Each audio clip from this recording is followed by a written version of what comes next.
Hello. So out in the wilds, there's my familiar. Her name's Elsa, or Poo Poo. She's a nice little dog, not sure if you got that. Hello, Poo Poo. Oh. I had a chicken tikka masala just now. I didn't read the label properly before buying it. It had yogurt and stuff in it. I'm lactose intolerant, so got the guffers right now. So today anyway, just like a kind of preamble ramble before I get into the main kind of meat and stuff that I'm going to talk about what worship is today, going from the quote in the Bible which said God requires that we worship him in truth and in spirit, and the guru game I'll talk about.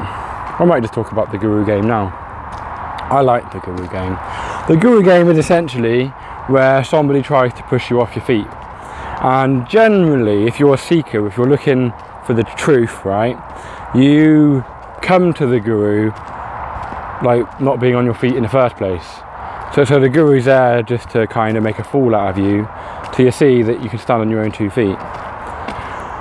There are good gurus and bad gurus, I think. There are black witches and white witches, as they say. A good guru is somebody who from the get-go will explicitly state what he's doing, and he will tell you that the end result, what that he's trying to get you to, is where you stand on your own 2 feet and you're able to understand and know things yourself. Alan Watts, Osho, Krishnamurti, a lot of the gurus in the explicitly non-dual tradition are of that ilk. The evil gurus are ones that want to keep you under the thumb, and they won't admit to you what they're doing, that they're having you on. Like a good guru, like Alan says, a guru is like somebody, like a man who plays with his baby or child and pretends he's got something in his hand when he actually has nothing in his hand. And a good guru at the end will go, see, nothing. A bit like in the Kung Fu Panda film. The Kung Fu Panda, he goes through all this training and tribulation and trials, trying to learn about and trying to get good enough to get that scroll. And then when he gets a scroll, it's just a mirror reflection, it's just him. That's the good guru kind of thing. An example of a bad gurus are, most Christians or professing Christians are evil gurus. They don't know they're evil, and a lot of them are well intentioned, but I think some of them do know what they're doing. And what they do there is they constantly try to keep you under authority. They constantly try to keep you off your feet. So I remember talking to this guy who went to the Vine Church, who'd also gone to university and all sorts of stuff as well, and he was saying to me how, like, you don't take authority. You've got to be more obedient and more submissive, and stuff like this. And he tried to say that that's the reason why I didn't know the truth, or why what I was saying was wrong. And I would turn around to him and I'd say, look, either I know something or I don't. And if I don't know something, I can't know it on your say-so. I can't say I know this because he told me.